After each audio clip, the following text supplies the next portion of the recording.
Good morning everyone. Welcome back to our online class again. In the last class we have discussed about the structure of our Indian judiciary or our courts. हमने देखा था किस प्रकार की संरचना है हमारे यहाँ कोर्ट्स की. तब हमने पढ़ा there are three types of courts in India. The apex court is only one. सर्वोच्च जो हमारे पास एक ही है, that is the Supreme Court in Delhi, जो हमारे पास सर्वोच्च न्यायालय है. Then after different high courts in different states. फिर हमने देखा कि राज्यों के लिए जो सर्वोच्च कोर्ट है वो कौन सा हाई कोर्ट है, जो कि अलग अलग स्टेट्स में है लेकिन हर स्टेट में नहीं है. Some states are sharing a single high court. जैसे हम बात करें पंजाब और हरियाणा की तो दोनों के लिए एक ही हाई कोर्ट है चंडीगढ़ में, पंजाब और हरियाणा हाई कोर्ट. दूसरे अगर हम बात करें आंध्र प्रदेश और तेलंगाना की तो वहां हैदराबाद में ये केवल एक हाई कोर्ट. तो इस प्रकार हमारे यहाँ हर स्टेट के लिए अलग से हाई कोर्ट नहीं है.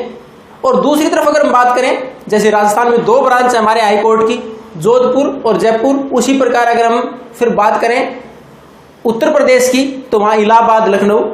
तो ये कई जगह तो हमारे पास एक ही हाई कोर्ट के अंतर्गत 2 से 3 स्टेट भी हैं.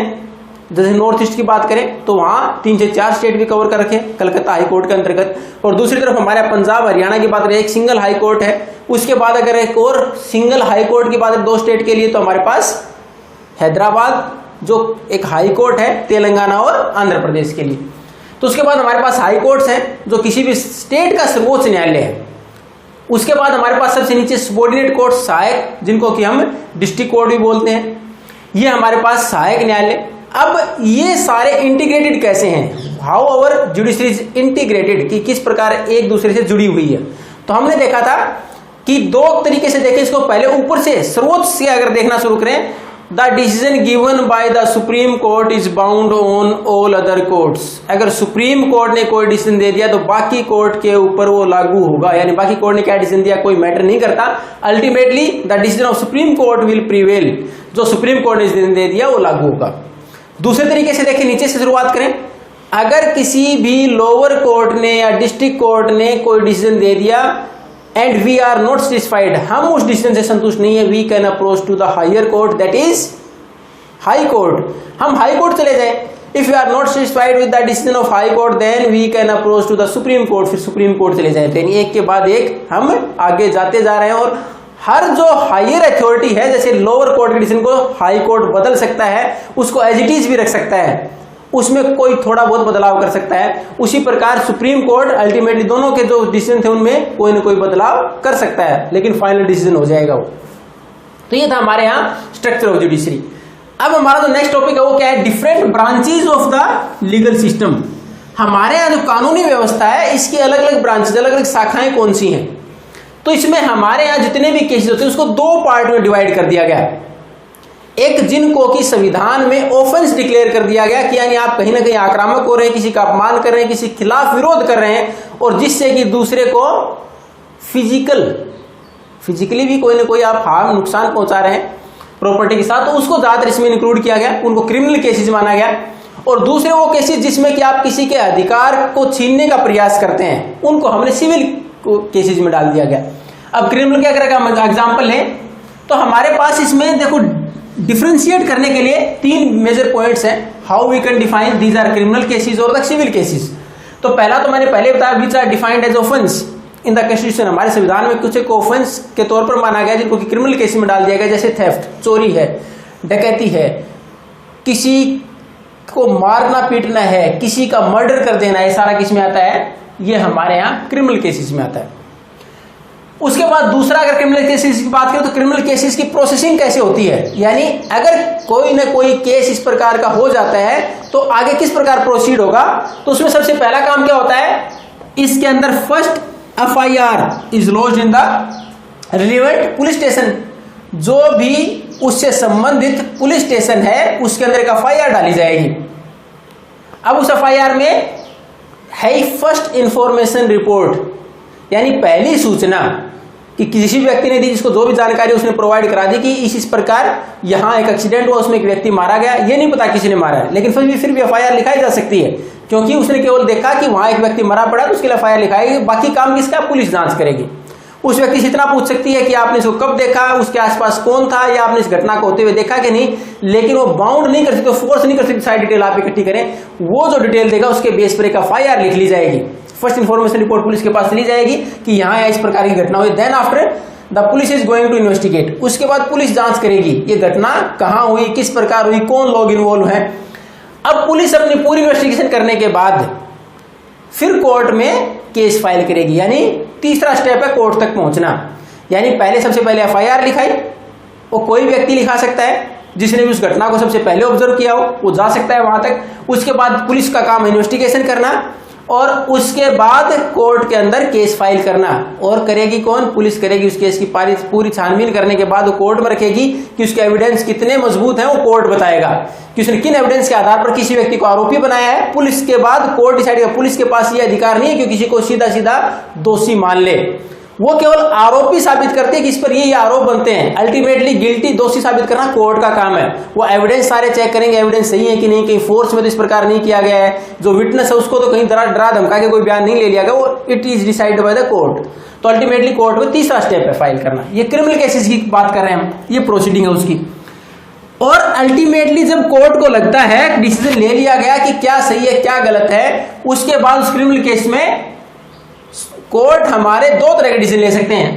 आइदर सेंड टू जेल और प्रिजन, की सीधा जेल भेज दें, उसके ऊपर कोई फाइन न लगाएं। दूसरा केवल फाइन लगा के छोड़ दें, यानी मान लो मर्डर या और किसी की बात न करके, मान लो किसी ने चोरी की थी, थेफ्ट, उसने किसी के घर से 500, 1000, 2000, 5000 whatever amount was taken from there. हो सकता है उसको सजा सुनाने के बाद ये बोले कि आपने 500 चुराए थे, 1000 देने, लेकिन अगली बार से काम नहीं करेंगे, उसको छोड़ दिया जाए। ये कोर्ट के ऊपर निर्भर करेगा कि उसको किस प्रकार की, यानी उसको जेल भेजना है या उसके ऊपर फाइन लगाना है, दोनों काम करने हैं। जेल भी भेजना और फाइन भी लगाना है, दोनों भी साथ किए जा सकते हैं। ये है हमारे क्रिमिनल केस की प्रोसीडिंग।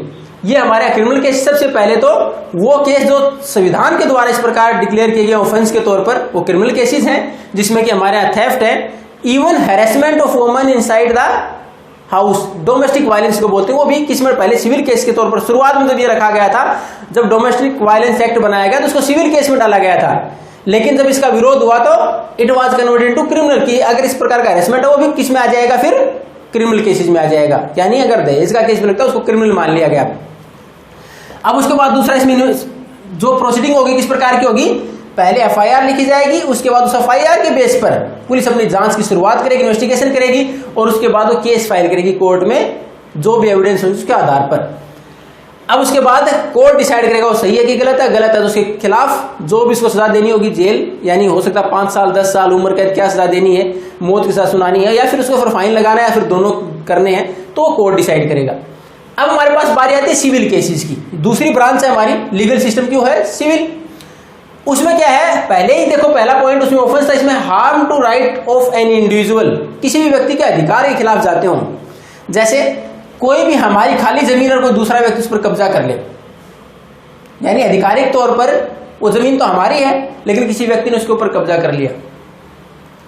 अब आप कोर्ट में जाएंगे डॉक्यूमेंट के साथ कि ये देखो इसके डॉक्यूमेंट मेरे पास, ये जमीन मेरी है। तो इसमें क्या है? ये हमारे पास सिविल केस में आ जाएगा। दूसरा, शादी के बाद हस्बैंड वाइफ की नहीं बनी, 6 महीने साल भर बाद उनको लगा कि नहीं हमें अलग हो जाना चाहिए, डाइवोर्स के केसेस, फिर हमारे पास क्या आ गया कि हम सिविल केसेस में आ गए। अब इनमें देखो सिविल से क्रिमिनल में बनते ज्यादा समय नहीं लगता। अगर किसी ने आपकी जमीन पर कब्जा कर लिया और वो व्यक्ति आपको फिर कोर्ट जाने पर भी धमकाता और मारपीट होती, तो वो मारपीट वाला पार्ट क्रिमिनल में भी चला जाएगा। उसके ऊपर 2 केस चलेंगे। सिविल का तो जमीन के लिए चलेगा कि जमीन का अधिकार किसका है, और उसने जो मारपीट किसी इंजरीज हुई उसके लिए क्रिमिनल केसेस का भी सामना करना पड़ेगा। उसी प्रकार डाइवोर्स आराम से हो जाए शांतिपूर्वक तो सिविल केसेस में आ जाएगा, लेकिन आप उसके लिए दहेज के नाम पर या फिर घर पर डोमेस्टिक वायलेंस के तहत कोई एक्टिविटी करते हैं तो वो उधर क्रिमिनल केसेस में भी चला जाएगा। लेकिन बेसिकली क्या है? सिविल केसेस है। अब उसमें देखो पहले आपने क्रिमिनल केसेस में पढ़ा था कि पहले एक एफआईआर रहती है पुलिस स्टेशन के अंदर, फिर वो पुलिस इन्वेस्टिगेट करती है, लेकिन यहां सीधा कोर्ट जाएंगे आप। यहां सीधा कोर्ट में जाएंगे, केस फाइल करेंगे कि ये जमीन मेरी थी, किसी व्यक्ति ने इसके ऊपर जबरदस्ती कब्जा कर लिया, वहां से स्टार्ट हो जाएगी आपकी प्रोसीडिंग कोर्ट की। यहां तीसरा स्टेप था कोर्ट में जाना क्रिमिनल केसेस में। सिविल केस में direct we have to approach to the relevant court, हमें सीधा न्यायालय जाना होता है। अब उसमें देखो पनिशमेंट का भी अलग अलग अंतर है। जहां क्रिमिनल केसेस में किसी व्यक्ति को मौत की सजा तक मिल सकती है, उसके साथ साथ फाइन लगाया जा सकता है, लेकिन सिविल केसेस में ज्यादातर जिस चीज के लिए हम कोर्ट जाते हैं, the relief is given regarding that matter only, उसमें रिलीफ दे दिया जाता है। जैसे अब जमीन पर आपका अधिकार था, किसी व्यक्ति ने कब्जा कर लिया, तो केवल कोर्ट ये डिसीजन दे देगा, नहीं जमीन तो इस व्यक्ति का, आप इसको खाली करें। यानी ज्यादातर केस में ये होता है, कोर्ट किसी प्रकार का कोई फाइन भी नहीं लगाता, कोई पनिशमेंट के तौर पर या जेल वगैरह भी नहीं भेजता, उसमें केवल जिस व्यक्ति को उसको बोलता है इसकी इसको दे दी जाए, तो केवल रिलीफ प्रोवाइड कराने का काम करता है। और 99% में केसेस में ये होता है, दूसरे व्यक्ति के खिलाफ कोई और कार्रवाई नहीं की जाती, उसको केवल जिस व्यक्ति ने अपने अधिकार के लिए केस किया उसको अधिकार के तौर पर दे दिया जाता है और केवल रिलीफ प्रोवाइड किया जाता है। तो this is the difference between criminal and civil cases. There are two branches of legal system, criminal and civil. Now for the remaining chapter we are going to continue in the next class. If you have any doubt in these two branches of legal system, then you can ask by leaving a message or by making a call to me. Thank you and have a nice day.